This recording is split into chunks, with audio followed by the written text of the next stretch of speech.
Do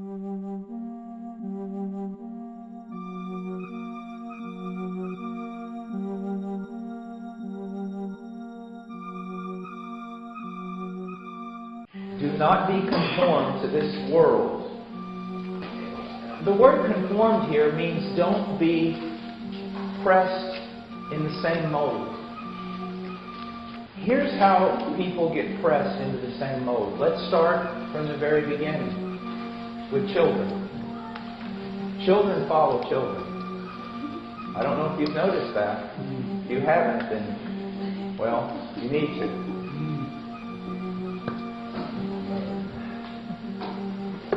A child is born. And nowadays, maybe after 6 weeks or 6 months or something, mom goes back to work and the child goes to preschool. Or this nursery. And that child is raised by another woman who may not have any of the Christian virtues that the mom declares to have. But here's what becomes more amazing. The teacher doesn't even become the primary influence in that child's life. The other kids do. And that's why when he gets old enough, when he comes home at 3 o'clock or 4 o'clock or whenever it is, his great desire the whole time he's at home, is to get out of home and get back with his friends. And then you send them off to public school. And this is even increases now. They want to be with their friends. They want to play sports with their friends. They want to go out in the yard with their friends. They want to do everything with friends. And family becomes a burden. Their little brother.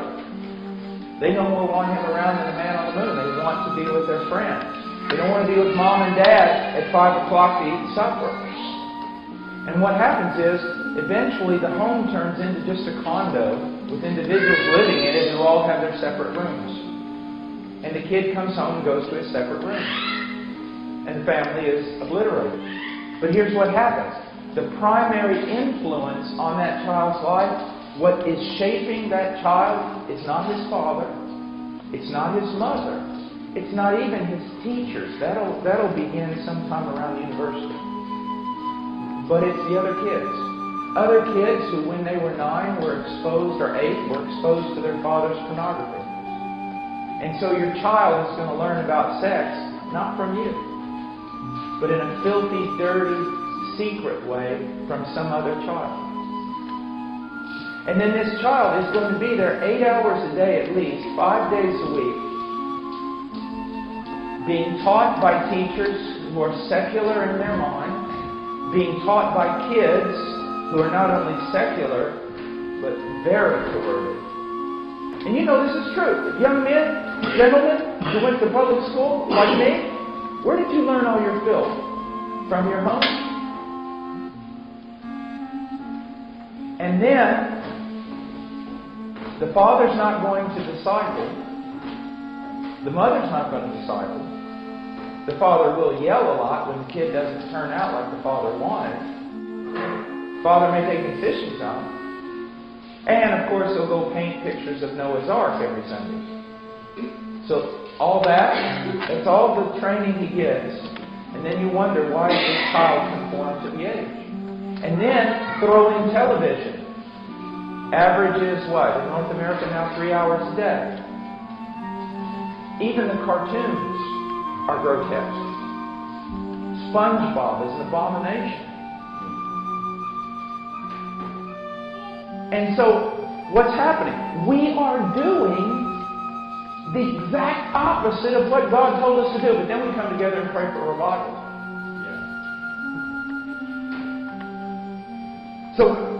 So this goes on. Then the kid goes to the university, where universities have basically, even when I was in the university 150 years ago, it was a meat market.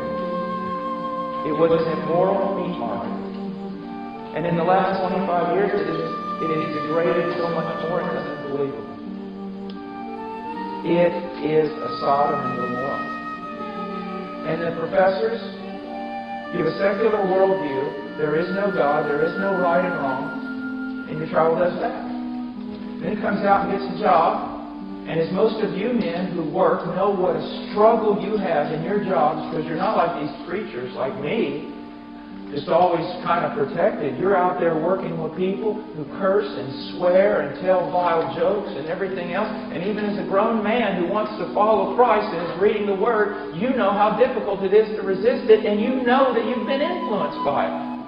And yet the child gets thrown into that. So we have actually effectively lost. We have done everything that God told us not to do.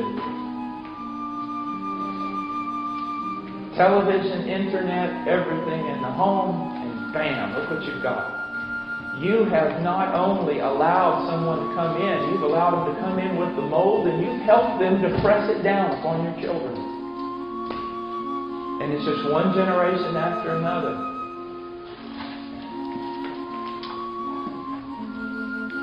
And to change things, it's going to require a radical change. In you. Don't be conformed to this world.